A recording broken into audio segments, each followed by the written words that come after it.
मयूरभंज जिला करंजिया बनखंड को पुणी प्रवेश करिसंती 27 टिकिया झारखंडी हाथीपल। तेबे गतकाली विलंबित राति चंपुआ बनखंडर बैतरणी नदी पार होई आसिछंती हाथीपल।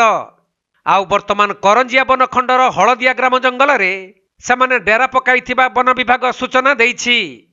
सेपटे हाथीपल आसिथिबार खबर पाइबा परे आखपाख 15टी ग्राम रे आतंक खेली जाइछि। तेबे वन विभाग हाथीपल उपरे नजर रखिबा सहित डाकबाजी जंत्र साहाय्य ग्रामवासी को सचेतन करिसंती, जहाँकि जंगल को न जीवा पई अवगत कराइथिबा बेले हाथी को देखिले तुरंत वन विभाग को खबर देबा पई कहिसंती।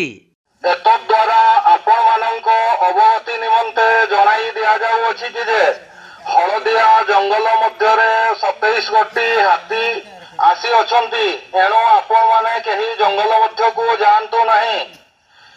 हाथीर खबर पाइबा मात्र संगे संगे वन विभाग को खबर दियंतो।